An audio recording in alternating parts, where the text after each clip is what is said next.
Shihab Thangal relief cell കഴിമ്പ്രത്ത് Ramzan സംഗമം നടത്തി. മുസ്ലിം league സംസ്ഥാന പ്രവർത്തക സമിതി അംഗം കെ.എ. ഹാറൂൺ റഷീദ് ഉദ്ഘാടനം ചെയ്തു. സംസാരം കൂടുതലും പ്രവൃത്തി കുറയുകയും ചെയ്യുന്ന ഒരു കാലഘട്ടത്തിലാണ് നമ്മൾ മുന്നോട്ട് പോകുന്നത്.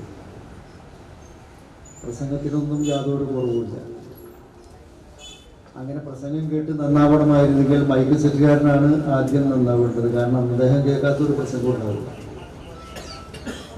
അപ്പോൾ പ്രസംഗത്തിലല്ല കാര്യം, പ്രവൃത്തിയിലാണ് കാര്യം. മുഹമ്മദ് അലി പ്രവർത്തിക്കുന്ന ആളാണ്, കൂടുതൽ വാചാലമായി പ്രസംഗിക്കുന്ന ആളല്ല. പാലക്കാട് പഞ്ചായത്തിൽ ഏകദേശം ഒരു 3-3.5 ലക്ഷം രൂപയുടെ റിലീഫ് പ്രവർത്തനമാണ് ഇവിടെ നടക്കുന്നത്. 500 പേർക്കുള്ള കിറ്റ് 350 ഇവിടെയും 150 പാലക്കാട് പഞ്ചായത്തിൻ്റെ വടക്കൻ മേഖലയിലും കൊടുക്കുകയാണ്.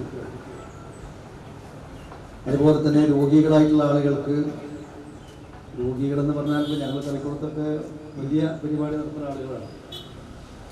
ക്യാൻസർ, കിഡ്നി ഡയാലിസിസ്, അതേപോലെ സ്ട്രോക്ക് വന്നവർ, അങ്ങനെയൊക്കെ തുടങ്ങി ഓരോ വീടുകളിലും ഞങ്ങൾ ബന്ധപ്പെടുമ്പോൾ ഒരു വീട്ടിൽ തന്നെ 2 പേർക്ക് ക്യാൻസർ ഉണ്ടാവുക, ഒരു വീട്ടിൽ 2 ആൾക്ക്. Shihab Thangal relief cell chairman N.K. Muhammad Ali അധ്യക്ഷനായി. DCC general secretary K. Dileep Kumar Shihab Thangal അനുസ്മരണ പ്രഭാഷണം നടത്തി. M.A. സുലൈമാൻ മൗലവി, A.M. ഇക്ബാൽ, M.A. സലീം, ഷംനാസ് ഷെരീഫ്, പഞ്ചായത്ത് അംഗം ഫാത്തിമ സലീം, ഹാരിസ് കഴിമ്പ്രം, ഹസീന ഖാദർ, P.A. അഷ്റഫ് എന്നിവർ സംസാരിച്ചു.